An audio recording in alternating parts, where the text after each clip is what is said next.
홀로 된다는 것은 긍정과 부정적인 측면으로 볼 수 있습니다. solitude, 영어적 의미는 혼자가 되어서 오히려 홀가분하고 조용하게 나 자신을 돌아볼 수 있는 이런 시간들을 갖는 의미입니다. 그래서 예수라는 사람들에게서는 이 고독한 시간이 어떤 의미에서는 또 다른 창의성의 원천을 만들어내는 이러한 시간이다, 이렇게 말합니다. 깊은 고독을 통해서 예수에 승화된 이러한 작품을 만들어낸 예가 많이 있지 않습니까? 혼자만의 시간을 통해서 내면의 깊은 자아를 만나는 것입니다. 자신의 내면적인 세계를 찾아보는 겁니다. 잃어버린 나를 찾자. 너무 거창한가요? 빈센트 반 고호라는 화가는 이런 말을 했습니다. 고독이란 창작을 하게 만드는 힘의 원천이다. 아주 좋은 말이죠. 세상에 홀로 떨어져 있다는 것은 매우 외롭고도 쓸쓸한 일인 것입니다. 이것은 중국 한자 성어로 말한다면 천의 고독이다, 이렇게 말할 수 있죠. loneliness. 아마 아무도 이 외로운 고독을 즐기는 사람은 그리 많지 않을 겁니다.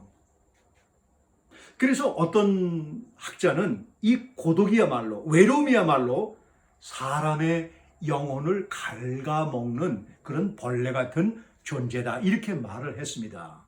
좋습니다. 이렇든 저렇든 우리는 부정적인 면과 긍정적인 면 두 가지를 통해 우리가 이 고독과 외로움을 접할 수 있다는 겁니다. 자, 우리가 긍정적이 되었던 부정적이 되었던 우리의 삶 가운데서 이 외로움은, 이 고독은 너무나 많이 여러 곳에 침투해 있다는 겁니다. 어쩌면 이것이 당연하게 받아질 수도 있고 당연하게 느껴질 수도 있는 것이 오늘날 우리의 삶이 아닌가, 이렇게 생각합니다. 그래서 정호승 시인은 이 외로움에 대해서 이렇게 표현했더라고요. 울지 마라. 외로우니까 사람이다. 살아간다는 것은 외로움을 견디는 것이다, 이렇게 말을 하고 공연히 오지 않는 전화를 기다리지 말라는 겁니다.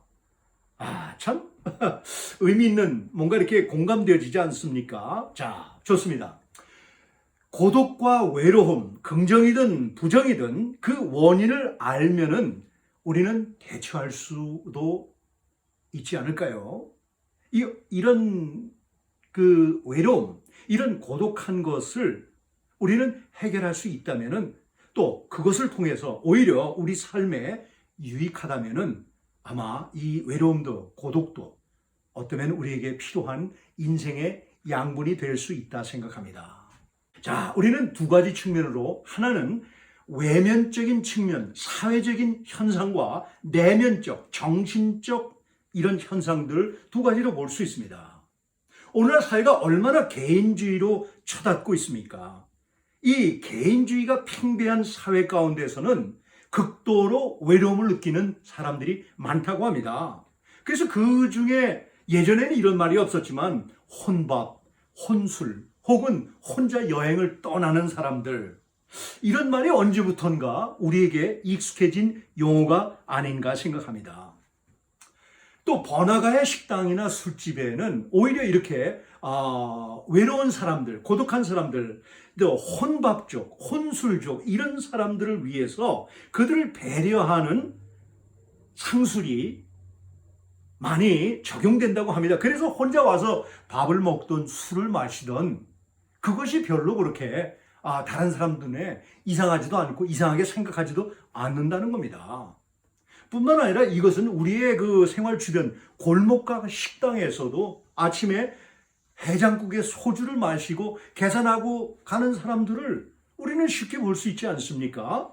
물론 미국에서 샬롯에서는 어려운 얘기겠지만, 예전에 우리는 이런 사람들을 볼 때 좋은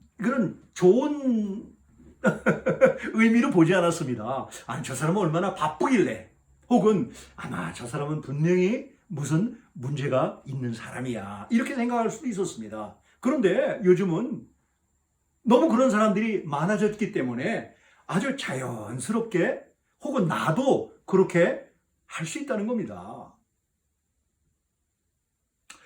자, 좋습니다. 문제는 이런 그 외로움을 느낄 때 어떠한 대처 방안을 하지 못하고 우리의 삶과 우리의 생활과 우리의 인생이 좀먹는다면은 우리는 이것을 좀 더 심사숙고하게 좀 더 신중하게 생각해 봐야 할 것입니다. 이런 어려움이 있을 때 우리는 쉽게 공원이나 마을을 산책하면서 기분 전환할 수 있습니다. 그리고 친구들이나 혹은 연인이나 가까운 사람과 함께 차를 마시거나 시원한 맥주를 한잔하면서 허심탄회하게 얘기를 할 수 있다면 이것 또한 도움될 겁니다. 그리고 고독한 의미에서 혼자 스스로 해결하는 방법으로 자기가 좋아하는, 즉 외로움을 잊을 수 있는, 극복할 수 있는 취미를 갖는 겁니다. 특히 나이가 이제 중년 고비를 넘어가서 이제 신중년에 들은 저희들 나이 때에는 무엇보다도 정말 자기가 즐길 수 있는 취미 정말 필요한 듯합니다. 그래서 땀을 펄펄 흘리면서 운동을 하여 그 피곤한 몸 가지고 다 시원하게 샤워를 하고 편하게 잠을 잘 수 있다면, 숙면할 수 있다면 이것 또한 외로움을 극복할 수 있는 방법이 아닐까요? 이런 일은 없어야 되겠지만 다섯 번째로 상담을 통해서 해결할 수도 있다고 합니다. 의사의 처방을 통해서도 약물을 통해서도 도움을 받을 수 있다고 합니다. 자, 이 모든 것들은 쉽게 접할 수 있는 거라고 생각하지만 저는 이 중에서도 가장 쉬운 것, 가장 핵심적인 것을 오늘 함께 나누고자 합니다. 이것은 바로 내면적인 고독입니다. 정신적인, 즉 내면적인 이 문제. 우울증 환자의 78%의 환자들은 부정적으로 생각하고 행동한다는 것입니다. 그래서 그 부정적인 생각이, 그런 감정들이 주기적으로 그 환자들을 괴롭히기 때문에 정상적인 생활을 할 수 없다는 겁니다. 그런데 그 사람들의 이야기를 종합해 보면은 이미 다 지나간 일, 벌써 오래전 얘기라는 겁니다. 근데 그 과거의 이야기를 무엇 때문에 아직까지 붙들고 왜 거기에 매여 가지고 삶의 고통을 당하는지, 지난 과거를 돌아보면서 후회한들 그 과거가 다시 좋아질 수 없습니다. 지나간 시간은 지나간 시간로 족하게 여기는 그러한 마음이 필요할 줄 압니다. 자, 우리가 이 과거에 매여서 우리가 생각하고 과거에 사로잡힐 때는 현재의 우리의 삶도 없다고 합니다. 왜? 과거에 사로잡혀 있기 때문에 현재를 생각할 수 있고 현재를 헤쳐나갈 수 있는 그런 힘이 많지 않다고 합니다. 그러니 자연적으로 미래에 대한 불확실성, 불확실하지 않습니까? 그러니까 어떻게 합니까? 그것이 결국 우리에게 걱정과 근심을 더 자아내 준다고 합니다. 그래, 다가올 미래에 대한 불확실한 심리, 이것이 결국은 우리의 삶을 황폐케 한다고 합니다. 고독의 의미와 원인을 우리는 사회적인 측면과 개인적인 내면적인 정신적인 이런 그 부정적인 요소로 들 수 있었습니다. 중요한 것은 해결책을 찾아보아야 하지 않겠습니까? 문제를 인식했습니다. 원인이 무엇이라는 걸 알았습니다. 그러면 이걸 어떻게 해결할 수 있겠습니까? 아마 저의 경험을 봐서는 나의 내면의 나를 만나는 것이 매우 도움이 되었다, 이렇게 말할 수 있습니다. 정말 나이가 이제 60이 되고 보니까는 요즘 들어서는 이런 생각을 많이 합니다. 정말 나는 이제까지 무엇을 위해 살았나? 또 앞으로 내가 무엇을 위해 살 것인가?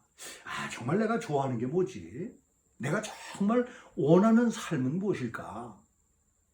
나는 앞으로 어떤 삶을 살아야 하나? 이런 생각을 깊게 하면은 잠을 잘 수 없죠. 그 만성 피로, 참 이것이 요즘 일상적인 생활의 한 단면이 아닌가 생각해 봅니다. 그럼 이러한 것들을 분석해 보자는 겁니다. 일기를 써도 좋고 생활의 기록들을 간단 명료하게 써도 좋습니다. 솔직한 감정으로 내가 갖고 있는 생각, 내가 갖고 있는 행동, 이런 생활의 단면들을 과장하지 말고 있는 그대로 써보는 겁니다. 그것이 에세이가 됐든 아니면 수필 형식이 되었든 글쓰기를 좋아하는 사람은 써두랍니다. 그리고 그 가운데에서 핵심 키워드가 뭔지 분석해 보라는 겁니다.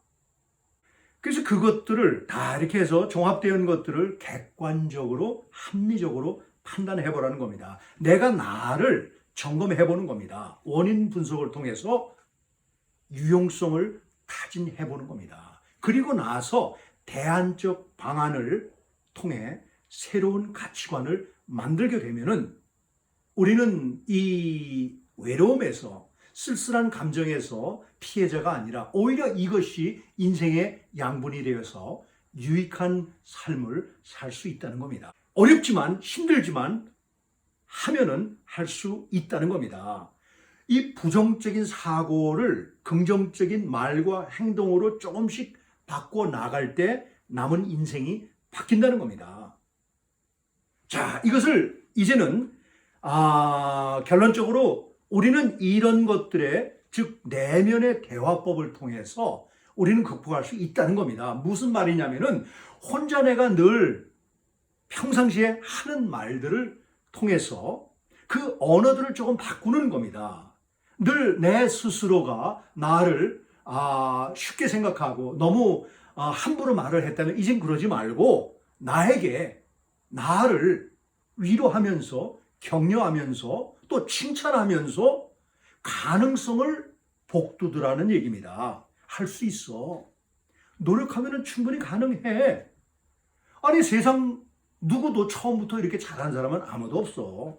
나 역시도 지금은 어렵지만 할 수 있어. 이런 마음을 스스로에게 말을 할 때 이 말이, 이 언어가 내 귀로 들어간다고 합니다. 이 귀에 담긴 말이 뇌로 입력을 시키고 그 뇌에서 계속해서 이렇게 쌓인 말들이, 입력된 말들이 우리의 말과 행동과 우리의 몸으로 명령을 내린다고 합니다. 그래서 우리는 행동이 바뀌고 생활이 바뀌고 결국은 인생이 바뀔 수 있다고 합니다. 자, 여러분.